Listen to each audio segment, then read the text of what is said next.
Good morning, everybody. Welcome to this Thursday edition of Benzinga's Pre-Market Prep. Spencer Israel here with Joel Elconin and Dennis Dick on today's show. We got some news. We've got this initial jobless claims report coming out at 8:30. Sure to be a doozy.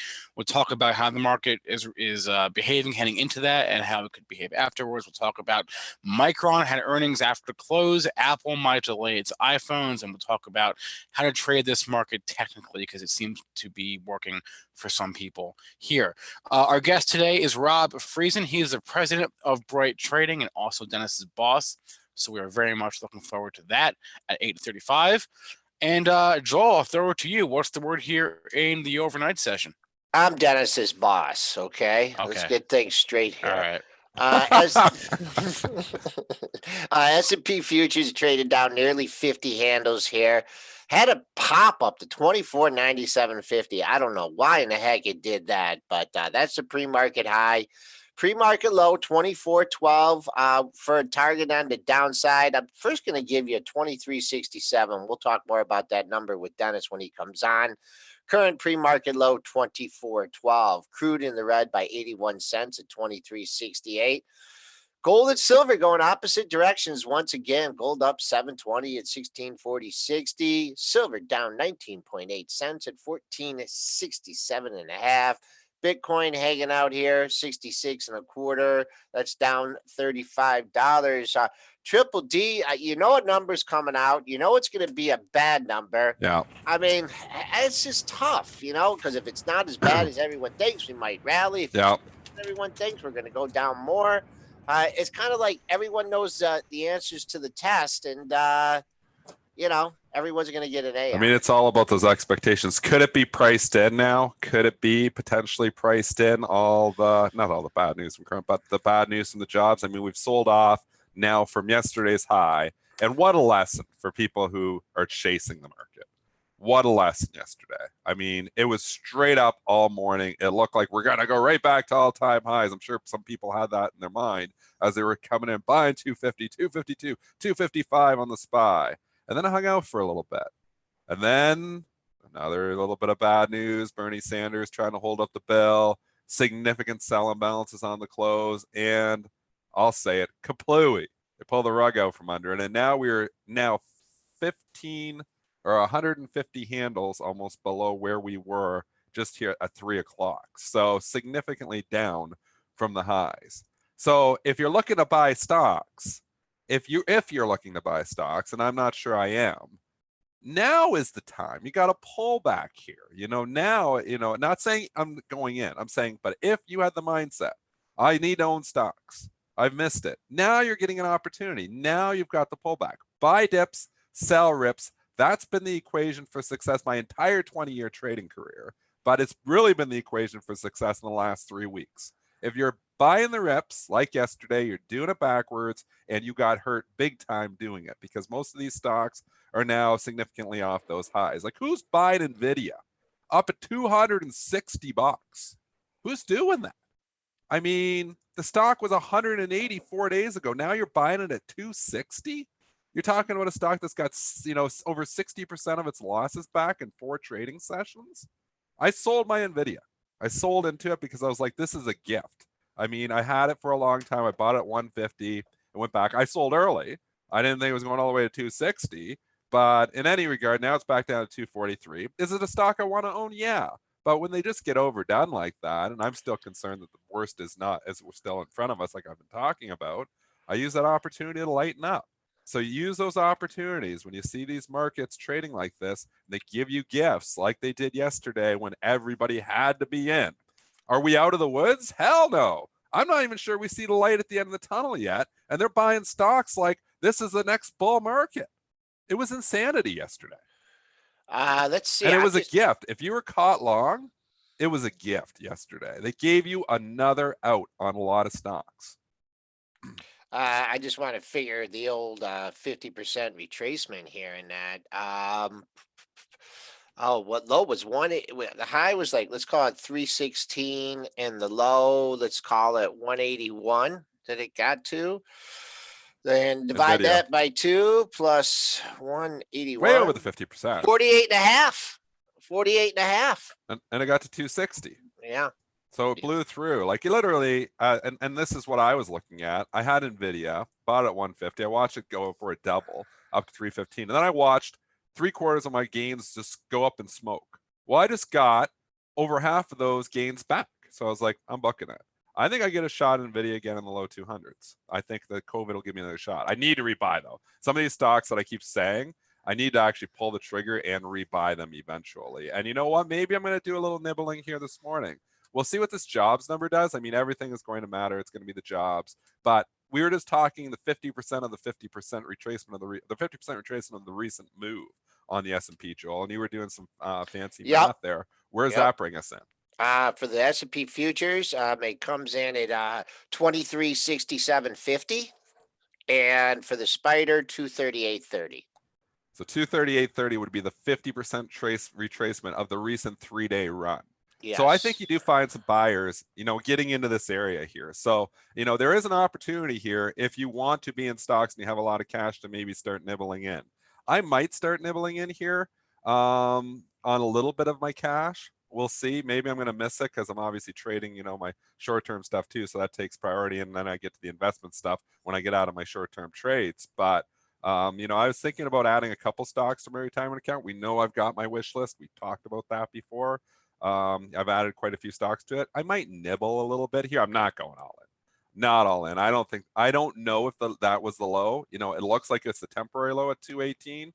But again, New York is a mess, and we're going to continue to get the cases going up. We're 2 or 3 days from the USA being the #1 country for cases, which is incredible to think about. A month ago, you had Larry Kudlow saying it was airtight on CNBC. And here we are a month later, and the U.S. is going to end up having the most cases in the world.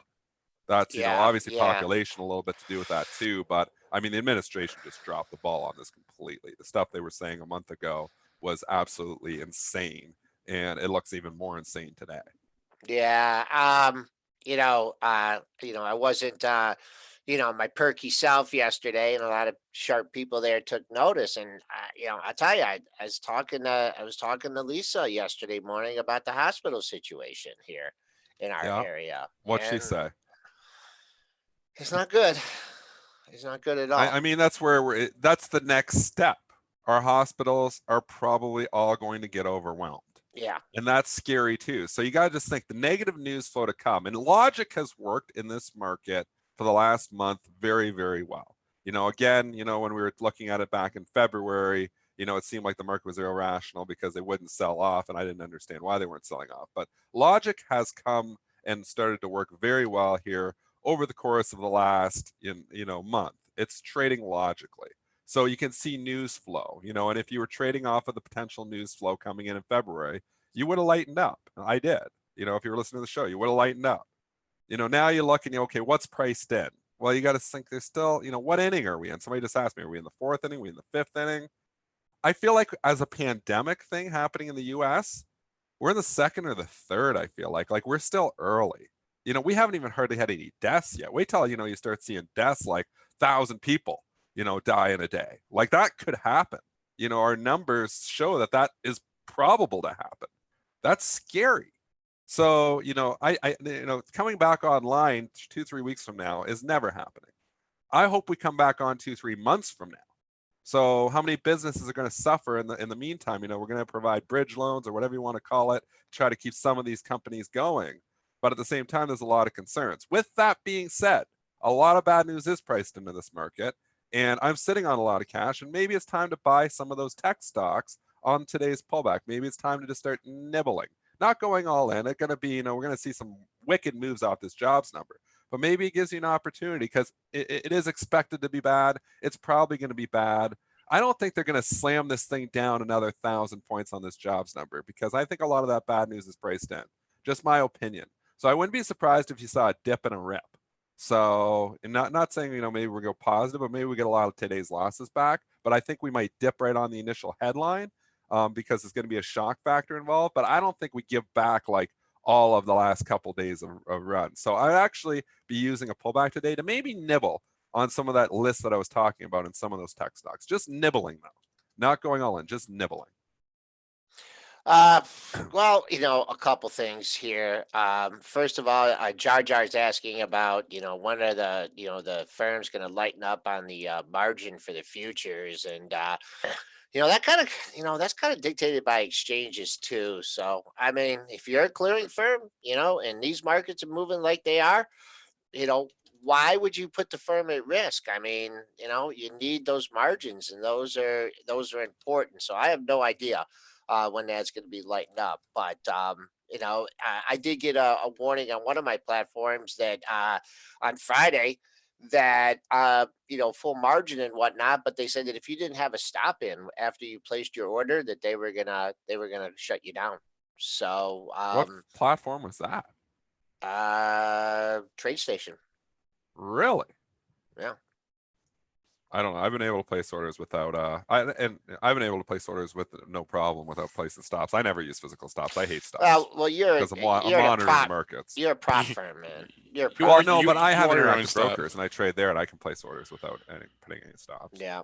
You are your own stop, Dennis. So okay, my list. Everybody wants. I have shared the list before. So here, I'll ring them off here. So Qualcomm is on my list.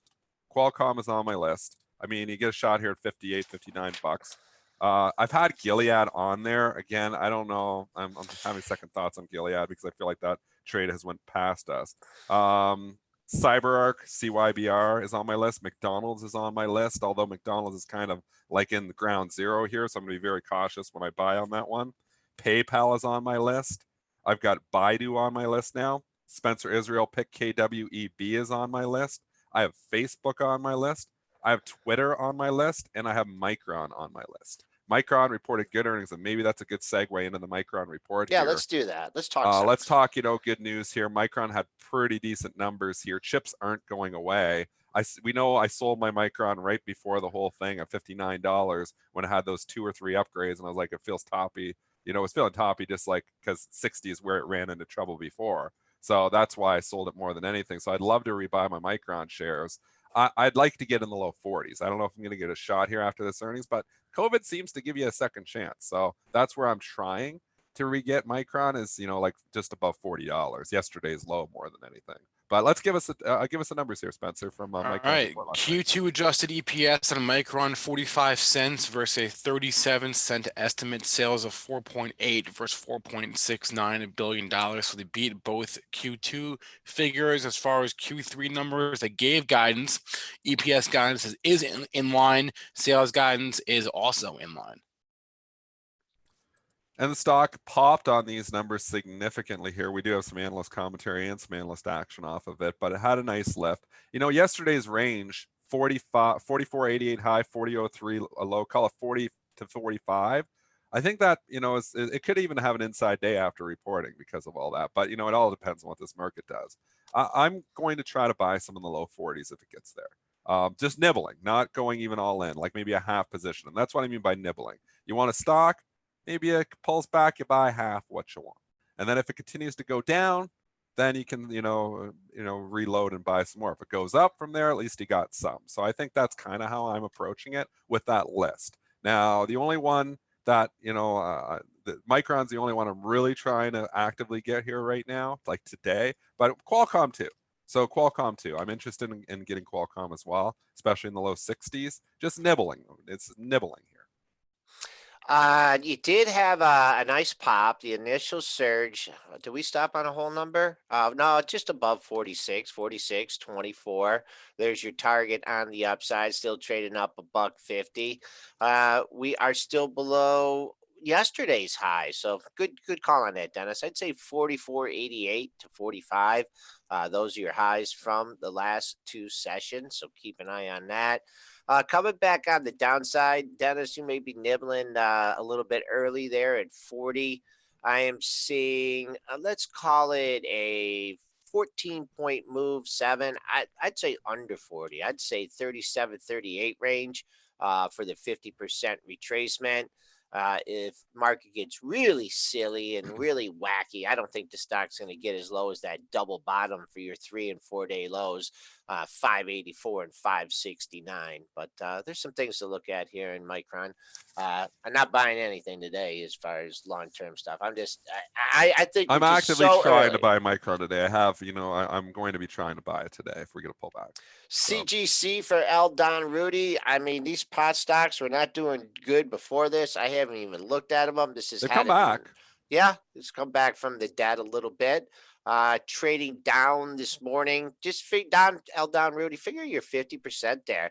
And if it pulls back, you want to see it hold. Let's see if I can eyeball for you. Got down to 9, 14 and a half. That's 5.5, 2 and a quarter. 11 and a quarter. That's your line to sand. We are breaching the 2 lows from yesterday and the previous day. So that's not good. Maybe you will get a shot at this one. Pair of lows, 11:30, 11:45. Continuing on our merry way here. If you have tickers, let us know. I want to go to a couple of ratings, though. We haven't talked ratings for a while, but there's a couple of interesting ones here this morning. I want to go to Beyond Meat. This is a bold call here from Goldman Sachs. They are downgrading it to sell. They put a $39 price target on this thing and closed at 73. So that is a bold call. Stock has traded down almost 10% in the pre-market on that Goldman Sachs downgrade. This is a stock that we haven't talked about for a long time. Obviously, everything has been hit in this market. This is no exception. It's off the lows. I mean, valuation has always been extreme and, a major issue with this thing. I don't know. This is probably a valuation call coupled with, COVID from Beyond Me from Goldman. What are your thoughts here? Goldman's getting down and dirty in this one. Goldman's been aggressive with their calls. I mean, think about was it them that upgraded? But who upgraded Boeing? Yeah, that was them. That was Goldman. I mean, that was a bold call too, and Goldman is very influential. So that rally was kickstarted because of Goldman.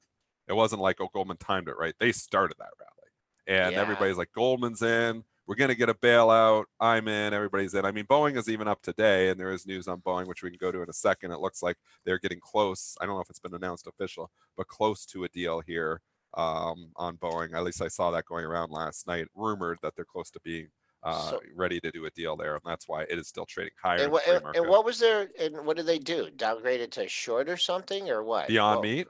Yeah. Downgrade to sell. So they had it at a neutral. So Goldman had it at $129 price target and neutral, and they downgraded to sell and put a $39 price target on it. So that's serious.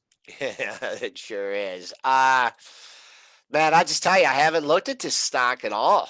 I just no focus on it at all. We're traded down. It's what, $66 here.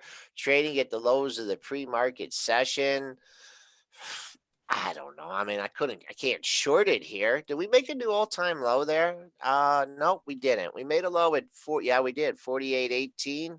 No, it was lower than that. We're talking Beyond Meat. Yeah, 45 to 48. The low off the IPO was 45, and then we got down a few days ago to 48.18. We're still quite a bit off that level. I don't know. What did you do? I'm just gonna. I mean, I don't want to be too repetitive, but I just think the 50% on all these things is just a guide. You had a 30-point move. I mean, I really think, that's what the hell else do you have to go off than that right now? I mean, you could do your fib numbers 0.382 and 0.618. But that's what I'd be looking for in Beyond Meat. I mean, I completely agree with you here. 50% is what I'm looking to. And, I had a friend of mine, Rob there called me last night and been trading technically there. And he hadn't been trading for a while, but he's just getting back into it. He's been doing a lot of other things. And he says he's doing very well just trading the SPY technically. And, we poo-poo technical sometimes on this show. We don't all the time, but, I say it's only one tool in your toolbox. But I'll tell you, a lot of this stuff is trading very technically, even though we have whipsaw moves. Some of these stocks are getting up near the 50% and failing. And then you have other stocks, so calculating those easy fib numbers, which you can calculate pretty fast, come into play sometimes. That's why I asked you this morning on the pre-market show at 7:45 before we started. I'm like, what's the 50% retracement on the SPY? Because here we are, we're down significantly and basically, since 3:30 yesterday. And we're gonna maybe challenge that. So what did you say it was? 238? 238.30. 238.30 is the 50%. So if you're looking to buy stocks, I mean, that's the line in the sand here. At least, you know, to maybe start nibbling here, you get the 50% retracement of the recent move. So, and you're doing exactly the right thing, buying dips and selling rips. That's the recipe for success. Selling the rips has been more successful, obviously, because we're in such a downtrend, but buying the dips has worked too. Buying the rips and selling the dips has been a recipe for disaster. So you're buying yesterday and chasing stocks. I'm not surprised you're hurt here this morning. I do have one beacon of good news. My 9-day average trading range went down yesterday. Well, the VIX is coming down. Yeah. Yeah. Well, 65. I mean, it doesn't really feel like we're down that much, but we've come down. We went from 205 to 189.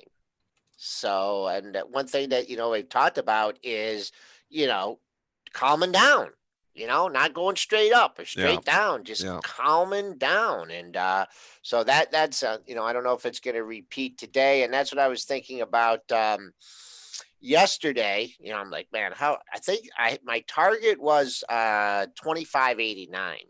And, you know, that was based on the trading range. And I'm like, gosh, I just don't think it's going to get there, you know, and didn't have an intermediate level there at 25, 60, 75. But I think that's a good thing on your list. John Paul says, Joel, please ask Triple D when he thinks he's buying this CyberArk. You want to look at the CyberArk chart? Let's look at it. Would I nibble into some on a 50% retracement? I mean, we're not even close to there. No. So what? So you get ballpark, it's 70, 93, 23 points. So, you know, what do you think? 12, yeah, 82, 83, 84 area. Yeah, even say, 82, 83, low 80s. Yeah. Low 80s, I might nibble on a piece. Just nibble, very light. You know, that's what happened. I'm still spooked. You know, I think the market's going lower. I've said it. You know, in yesterday's rally, I sold into it for crying out. I'm 80% cash. I'm still selling into the rallies. So obviously, but I'm a little bit nervous to be in this much cash. That's why I want to start, you know, nibbling. I might even nibble into some SPY or something like on that 50% retracement, just to get a little more exposure, because I just have too much. Like we pull out of this, I'm going to be pretty ticked off of myself that I didn't, you know, I sold a bunch of stocks. I didn't rebuy any. So, and then we go back up. I mean, that's what I did it wrong. In 2018, I did this exactly wrong. At the end of 2018, I sold a bunch of stocks predicting that we were going to get a significant fall. We did. I didn't rebuy them. And then I was chasing them later and trying to get back exposure. And I chased all year trying to get back exposure. So I've sold a lot of stuff well. You got to rebuy eventually, though. So I think, you know, obviously I had, you know, the puts, you know, I'd said that for a while. I was like, so I was actively basically short the market for a while. And at 275, I lifted the hedge, which was a mistake. It was way early to lift the hedge. I just didn't want to be fully hedged anymore. I wanted some exposure. So now it's getting to a time where I feel like I need to increase my exposure a little bit more. I don't want to be 100% in, but I want a little more exposure because, you know, I'm thinking we're in the second or third inning of this thing, but maybe we're in the fifth or the sixth. And by the seventh, I want to have some exposure. So nibbling here now probably makes sense in my situation. At 43 years old, a lot of cash sitting, nibbling here probably makes some sense. So pulling the pullback this morning is probably going to give me an opportunity to do a little bit of nibbling. Here, I want to share a statistic coming from Spinner. Here's one for you guys. If you bought the opening and sold the close in the month of March, you're up 2%. If you bought the close and sold the opening, you are down 30% in March. I've seen similar stats to that. If you bought the open and sold the close every day for 20 years, your returns would be So every single day, he said. Yeah, your returns would be just this is over the long term. Your returns would be a fraction of what they would have been had you just held it the entire time. I mean, the big moves are all at the open and the close. We know that. That's the biggest price discovery event, mainly the open. That is the big price discovery event of the day always. You know, that's why we talk about, that's why I focus on. I've said in the past, you know, the majority of my money is made on the open, where you get a stock opening too high or too low. And you see this again and again. You're seeing it a lot lately. I mean, we had a great opportunity the other day, you know, even, you know, on the show when I was talking yesterday, and yesterday, and I'm looking at all the buy imbalances that are just, you know, huge. And I'm looking at SPY red. And I'm like, this doesn't make any sense. So I started buying SPY. I talked about it on the show. So I'm like, single best call in the history of I pre-market know. prep. Well, we made Yeah, some it good calls. is. We made some bad ones, but Yeah. yesterday was a gift. Yesterday was a gift at 7, at 8:45, literally, 45 minutes before the open. We've seen all these imbalances. They've been pretty stable lately. There has been a lot of like hanky panky going on where they're big sells and big buys and flipping around. So they've been stable. So I banked that they were stable. All the stocks were trading like they were going to open higher because they were trading up, and they did. And you had a lot of stocks open significantly higher, and they ripped the market because of that.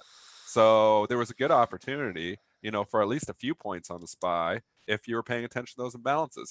Today, if I look at the imbalances, they're very mixed. They're small, but there's a reason they're small. We have a huge economic number coming up in 4 minutes. So no institution's showing their hand yet. They don't know the information.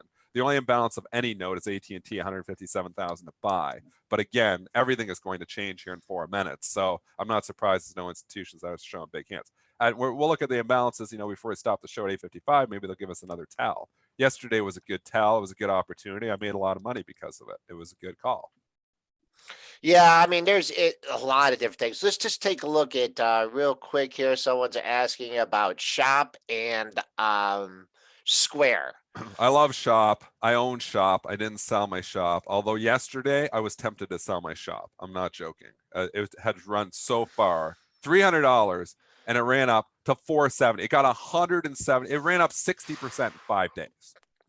It felt like I was thinking if it got to 500, I was going to sell it. Same thing with Square. I had an order out there. Believe me, I had an order out there. I still have one. I sold half my Square. I didn't sell the other half. I should have. And I've wrote it all the way down.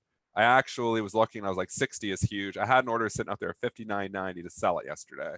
It got to $58.10, so I didn't get out. Now it's $50. The opportunity was there. I still believe in Square long run. I still like the company. I just thought I was going to re-get it cheaper, so I'm trying to do a scalp of my long-term account. So anyways, I like Square. I like Shop. I like both those companies. I'd be a buyer on pullbacks here, but serious pullbacks from where they are. These stocks have run so far. 32. This bottomed ahead of the Really market. Yeah, 32 to 58. So 26-point move, half of that, 45, 46 maybe. Look to, bring it in there. And it's just not today. And it could be a good sign if these stocks don't go to the back down to their 50% retracement, right? Because it shows some strength. Shop, same thing. It probably got a little bit overdone there. I'd figure your 50% level. Think about Square, and I know Visa and MasterCard.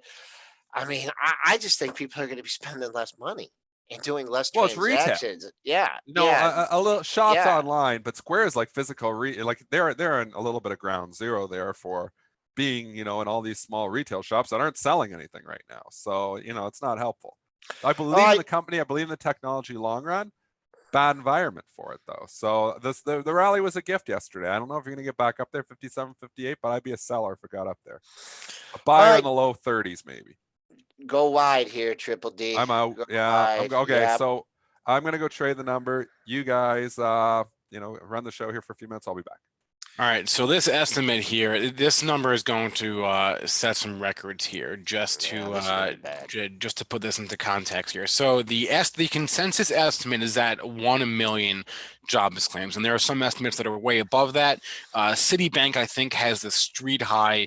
Their estimate is that it'll be 4 million jobless claims filed in the last week. That seems high even to me. But the consensus again is around 1 million. The record from 1982 was 695,000. So the consensus is that we will blow away the record here for initial jobless claims when it comes out in less than a minute. And I'll pull up the charts up so we can see how the market's going to react to this. Yeah, here we go. We're trading down 55 handles, 24.11 and a quarter. Your low stands at 06 and a quarter. I have absolutely nothing there for you folks. Your low from yesterday, kind of interesting here, just under 2,400, folks. There's some numbers for you here. Your intraday low, which is your 9:30 to 4 a.m. low. Okay. Oh my God, 3.28 million. Okay. 3.28 million. Whoa. You know what? We're holding in there. at this point where we went down to 02 and a quarter real quick. I mean, I think people are selling yesterday ahead of this number. 02 and a quarter, we're back up at 24.18. So buyers are hanging in there right now, folks. We'll see. Now we're getting 24.20. What's the little high of the rebound here? Very orderly market too, as we look at this 22. Now we're back above 20, 25 right here, 26, 27, 28, 28 mid-range on the session, folks. 35, 36. Back at 30, we're popping. What happens at 24.50, folks? That's mid-range on the session. 33, 35, 37, back to 32, 32, 31, starting to calm down, though. But, hey, I mean, you talk about it so far. Looks like this number was baked in here. We're rallying, attempting to rally. Just got the pop there at, let's see how high we got. So far, we're still going up. So far, we've got to 39 and a quarter, 40 into 40 handled now. Mid-range is 24.50, folks. I think that is on the radar. Oh, nope. What do we hit? We hit 42. We're back at 30. So there we go. 24.42, 8 points away from mid-range on the session. The market liked that number, believe it or not. But there you go. Now man, Joel, I mean, gosh, that is a terrifying number. I mean, yeah, the market likes it right now, but I mean, they did. I'm almost tempted to say forget the market. I mean, that is a terrifying number. 3.3 million people filed for unemployment in the last week. Oh my gosh. I can't even wrap my head around that number. I don't know, Spence. I mean, holy cow. This is terrifying. Like I thought City at 4 million was way too pessimistic, and no, they were pretty damn close. Yep. Oh my God. Man. Wow. Boy, I would have liked to seen 24.50 there. Holy Toledo. I guess I'm not the only person that could look at that. 24.42. Let me cancel here real quick. Let me pull up a 15-minute. Yeah. Okay. Well, folks, I mean, let's see. Let's see if they're going to pull the rug out from under the market, later on. But there you go. Some people were expecting worse. I think what happened there is I think a lot of people were leaning short and they were just licking their chops looking for 2,400. And then when you didn't get it immediately, I think people panicked a little bit and they got a little bit overdone. 40-point move, I'd say, I don't know, intermediate number here. And I'm not going to hang my hat on this one. 24.22 right now. I kind of keep an eye on to see if we can hold that. If not, I expect us to go back down and test the low. I don't know if we're ever going to get Triple D back today, because I bet you he is having a trade fest with that kind of action. I'll just pull up. I haven't looked at the TLT. I'll just pull that up. I'm here. There isn't that much action. I mean, Really? let's think about this. What have we moved? 15 handles on a crazy number like that? It's not any more than it would have been normal markets.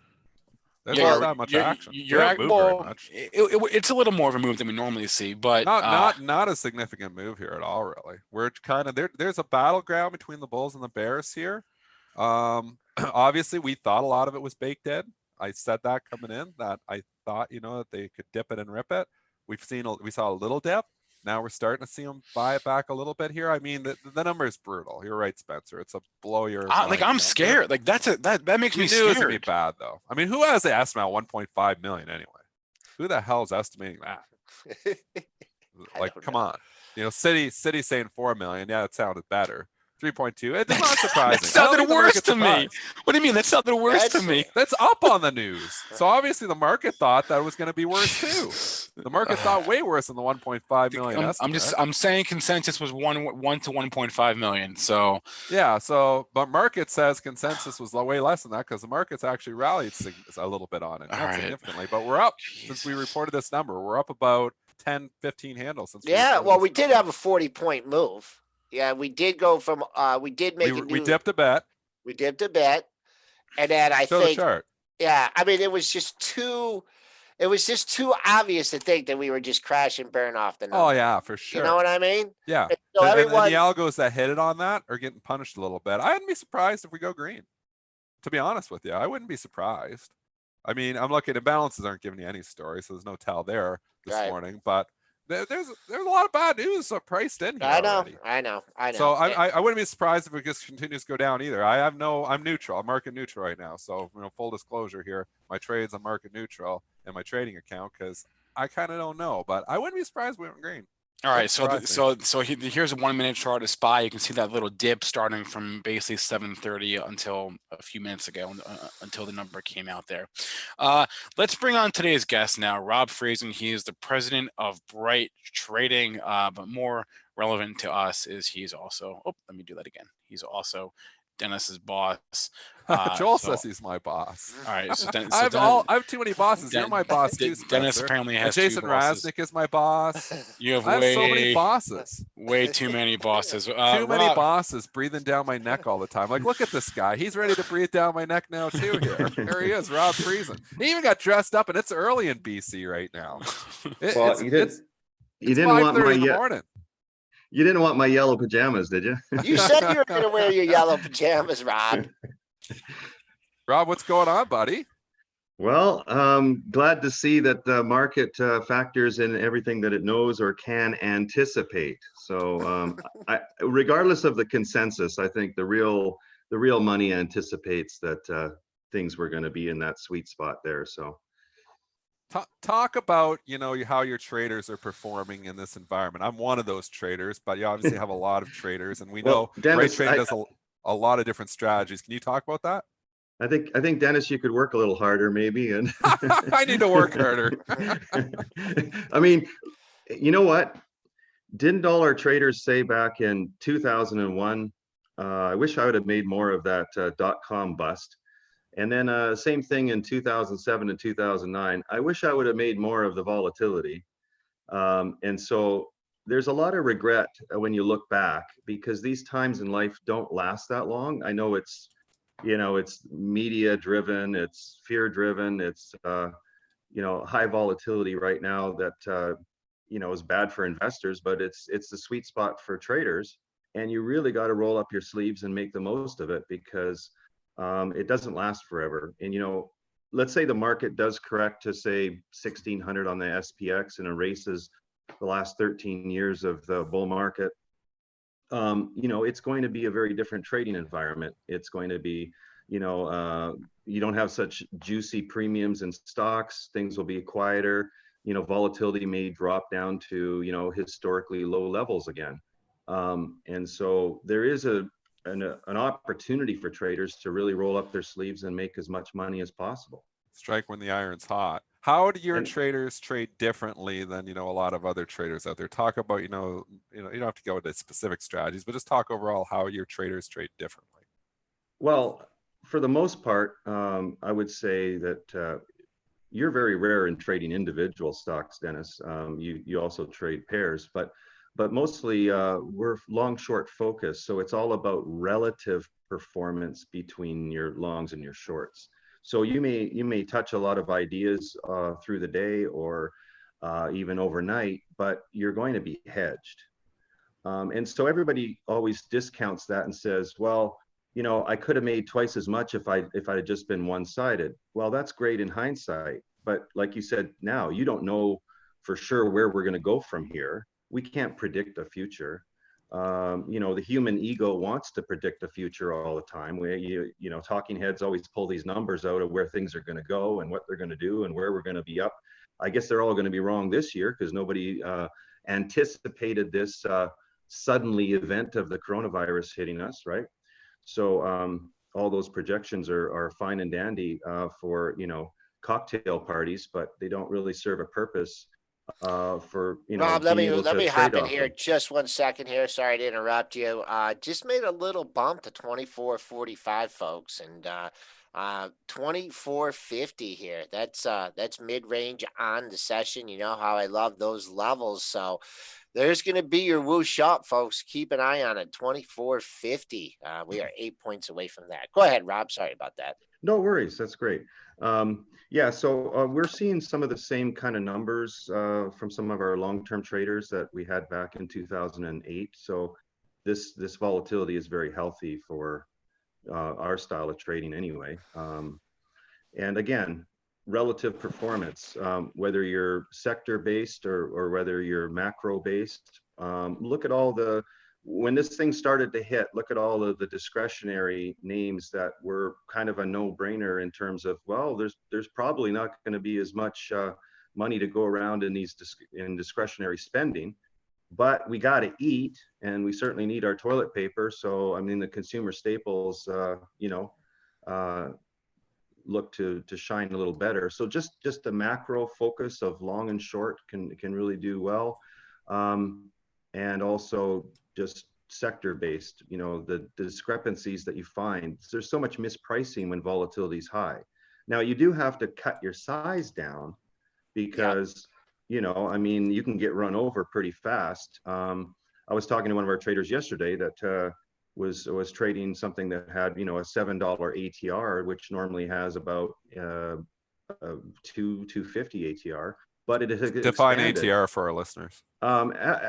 ATR is just a good measuring stick of volatility. So it's called the average true range. Yep. So it dials into what the characteristics of the stock actually are, rather than just looking at sort of what the price is or whatever. So I recommend, even if you're doing long short strategies, that you consider the volatility of each stock as well as the volatility of the market. But this helps you control your relationships a lot better than just doing dollars. So if you were like, $100,000 long, $100,000 short, that wouldn't speak into the volatility at all, right? I mean, if you had a $100 stock that moved $1 a day versus a $100 stock that moves $10 a day, and you balanced capital between the two, you would certainly not be volatility bound. Hopping in here real quick too. I love that the average true range, because it gives you like I mean, I know there's a lot of VIX people out there and different indicators and stuff, but you could feel it. You could feel when it's heating up and it's getting larger and larger and larger. And one thing I've talked about in this market is things calming down, and our average true range 9-day for the S&Ps did come down yesterday from 205 to 189, and I anticipate that coming down again today. We've had a 95-point range here, so I think we're already starting to settle down. But that's a good point there. Thanks, Rob. Well, I mean, this thing has a Fed and a POTUS inspired rally here for the most part, and whether that will remain. I mean, if you look at the jobless thing today, is that all? I mean, are we expecting a lot more down the road? And what does that mean? Can we open our businesses on April 15th, or is it going to be much longer than that? When you look at the real ramifications of the contraction in GDP, this movie that you're seeing here feels like a movie some days. May not be over. I mean, this might not be, a quiet little settling down and everything's over. We could have a serious move down again. So that's why I like to encourage people to really focus on their relationships. I think there's so much power in relationship-based trading. Just simple thing is, maybe you don't want to trade pairs, but at least know, what the correlation of your stock is to the S&P. So for example, again, I addressed one trader that was struggling a little bit, and he was buying for a rally a stock that only had a 43% correlation with the SPY, right? So if you're buying a stock on a day that you're expecting to get some juice out of it because the market's rallying, that's going to be a lagging stock. It's not going to be that sensitive to the rally. So you have to look at your volatilities. You have to look at your betas. You have to understand what you're trading. To some degree, it might feel like a little bit like back in the day when you could trade a symbol and you didn't really know what the company did. Okay, maybe you could trade a symbol and you don't know what the company does now, but at least understand some of the metrics that apply to it, like volatility, like beta, and that will help you select instruments much better. So it's not just about your indicators. You know, you're looking at a floor, you're looking at a breakout, you're looking at a pop. Well, great, but what gives you the confidence that this stock is actually going to follow the market? Because at the end of the day, did we not see a sea of red on the down days? Like everything's red except maybe Clorox, you know, I mean, because it's you know, used to clean all this stuff. You know, Amazon, we've seen it up on certain days. Yep. So we so got the a thing we is got a that, 49.50 print in there, folks. there you go. 24.49.50.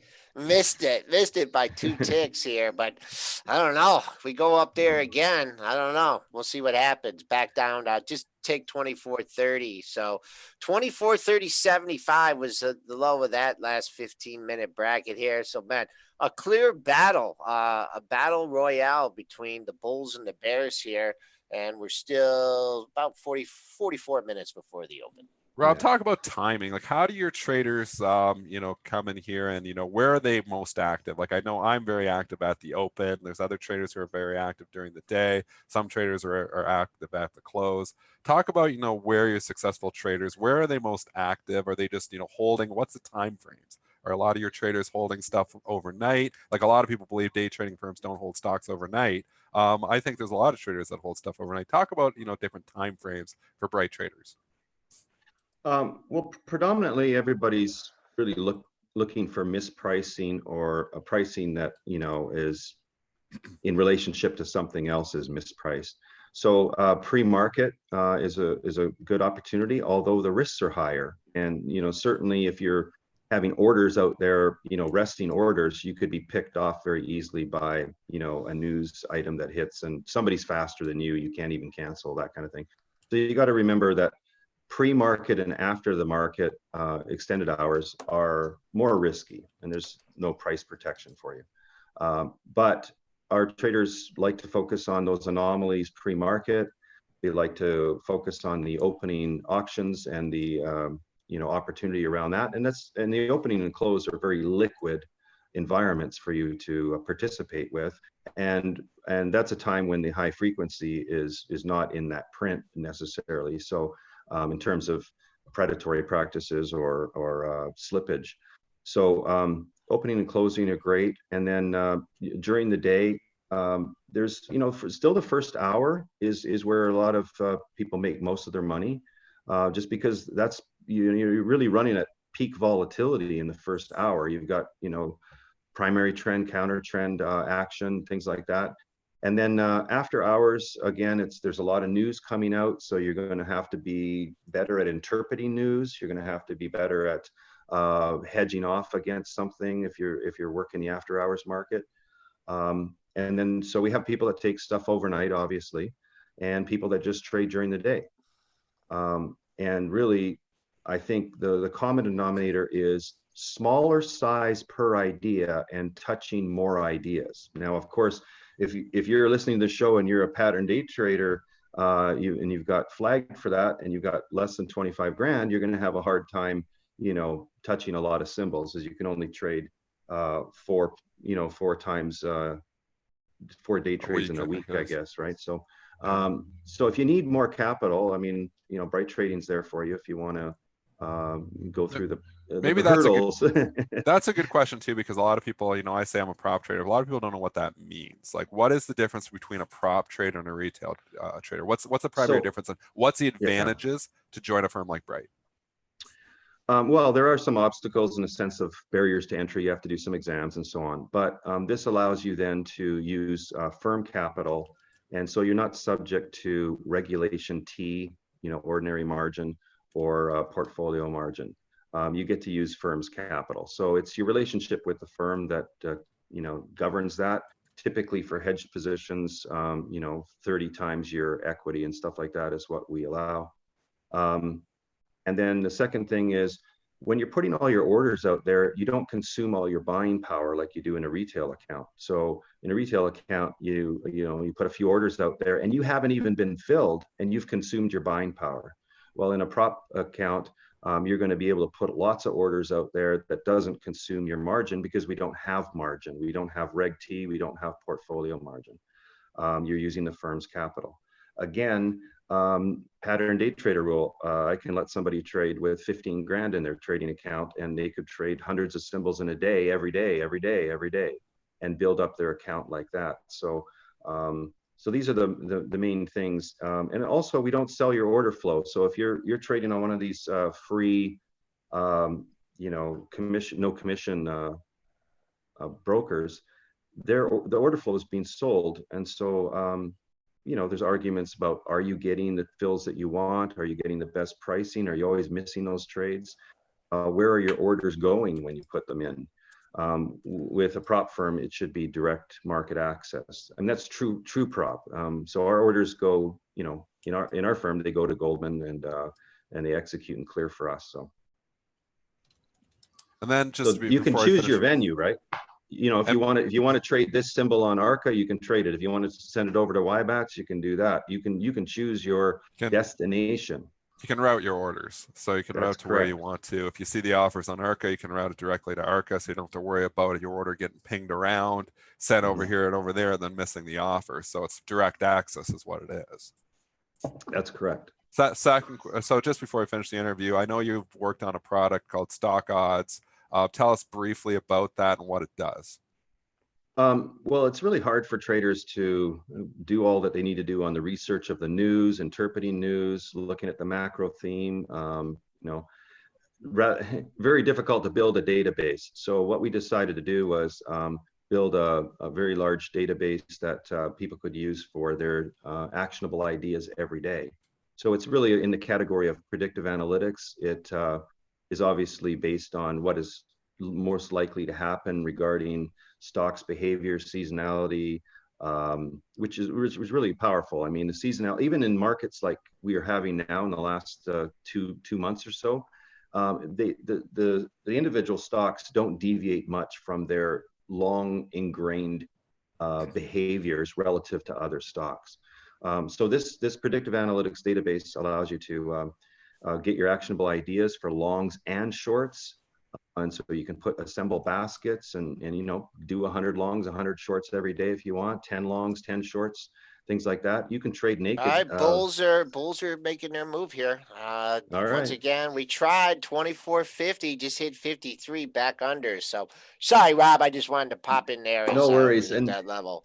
And then we've got education married with that, so we can instruct you how to trade seasonality and then point to the data on what you can use. So it's really education plus data. Where would you access that if you wanted to?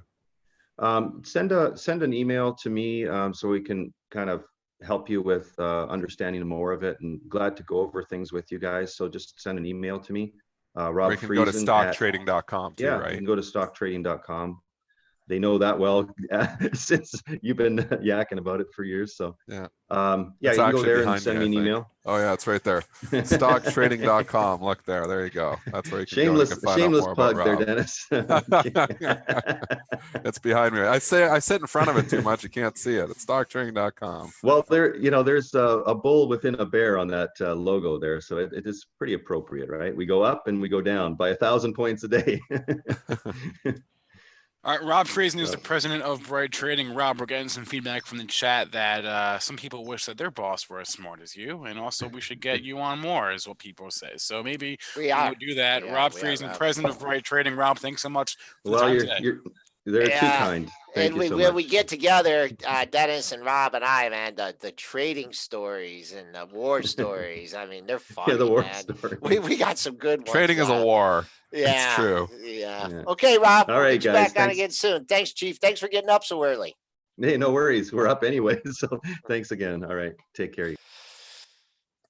All right. Well, they threw a head fake in there, or a head fake for now. Went to 24.53, back under that level at 24.43.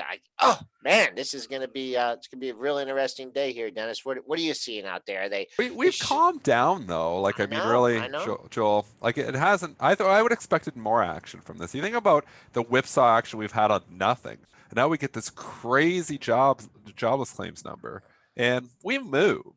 we've come back a bit. Yeah, we move 30, 40 handles, but we move 30, 40 handles on nothing sometimes in this market. I know. So it kind of feels like it hasn't really moved much at all. So it's giving you some trades, giving you some action. I've kind of, I was expecting more though, so I'm actually a little bit disappointed with the lack of volatility off this jobless claims, even though the number is like a whoa, like as Spencer was saying, it's a big number. Jaw dropper there. Jaw dropper. Yeah, yeah, a lot of things going on here. We did talk about it calming down, so we'll see. We'll see what happens. The remainders, imbalances. Are they showing anything? Yeah, now, you know what? They're not. So They're yesterday mixed, it was like, oh, buy imbalances gave you a good tell. This is mixed. So there's nothing happening, and the imbalances aren't going to influence the S&P futures whatsoever here, at least at this point in time. I can give you a few individuals. Coca-Cola, 164,000 to buy. Coca-Cola is trading in the green. AT&T's imbalance has grown. It is 229,000 to buy, and it is now in the green as well. So you're seeing some separation here. You're seeing some of the defensive stocks catch a bid here this morning. Verizon is also trading in the green here now, and it has 60,000 to buy. And then on the flip side, well, Boeing too. Before I go on the flip side, Boeing has a big buy and balance here this morning. It is trading up $9, and we know the reason for that is, they believe a bailout is coming. There's 297,000 shares to buy in Boeing. So, sorry, let's shut that off. Well, what's that? Just warning on stocks. News. Sell now, Dennis. Dennis, sell now. That's what it's saying. It's a sell now. No, Buy, sell. Interesting day though. Shaping up. Spencer, have we covered what you want to do? Well, there was one on my list, and it was also mentioned in the chat at the top of the show, and we talked to Micron. So let's also talk Signet here, because they also had earnings. Their earnings were a couple, maybe like an hour and a half ago now, and it is rallying off this report here. I'll pull up the chart. SIG. These are the numbers for last quarter. Q4 numbers. EPS beat the estimate, $3.67 versus $3.47. Sales 2.15 versus $2.12 billion. So all their stores are closed now, so this quarter is going to be a mess, but last quarter was good. Man, this look at this stock and all-time high, 150 bucks or something like that. 152.27 back in October of 2015. Let's see. Your pre-market high comes in at 931. Let's see what you got on your dailies here. Not too far away from that. 1038 your next level. I mean, I could see this one. I wouldn't short it. I mean, if you get a dash for trash here, which we've been getting. Yeah. I'm sorry. We've been getting a dash for trash. Yeah, exactly. That. I tweeted it out. That's what has been hot, is the stuff that's been, ugly. So, Signet, it's not surprising that they rip it on this. I mean, the stock it's $7 now. So, how much bad news, that's the whole thing. How much bad news is priced into this market. It's why, this jobless claims number is getting bought. And I said it, 20 handles ago, I wouldn't be surprised we go green. We're getting very clear to green here. So, I mean, that's what this market does. It's been buying the dips for a while here on a lot of different stuff. Or not. All right, we cleared, Dennis. Your call for green. We're gonna. It looks like we're going green. Yeah. Yep. In I'd say 48 seconds, maybe. I'm not a market timer or anything, but we're trying. Yeah, we cleared that 2450 with a gusto. I don't know. You're not unchanged. Be your next target here at 2467. That's real close. That's a near shot away. The daily pivot's not as relevant now, folks, because you've traded through it 87 times. Your pre-market high comes in at 2497. That's a nice juicy target. And then you get above 2500, it's really going to be tough to pick a level, because I don't think I don't want to think too much, but I don't know if we have the gusto to get back up to Wednesday's high at 25, 60, 75, but that would be a good target for people on the upside. So that's what we got. A fun show today, Dennis. Great job. Really, you did good. I'm going to keep you on next week. Keep me on the payroll. Yeah. All right. Well, I also want to thank our guest, Rob Friesen. Thanks to everyone in our chats, both on YouTube and on premarket.benzinga.com. You can always catch the replay of this show on YouTube, or just catch the podcast on SoundCloud, iTunes, Stitcher, Spotify, pretty much whatever podcast platform you prefer. You can always email us for any questions, comments, or concerns, premarket@benzinga.com. Please remember, all the information from our show is meant to be used as informational purposes and not for investing or trading advice. Joel and I will be on once again at 3:40 today, but the full crew with Dennis will be back with you tomorrow morning. In the meantime, everyone stay safe, have a good one, and good luck out there. These are crazy markets.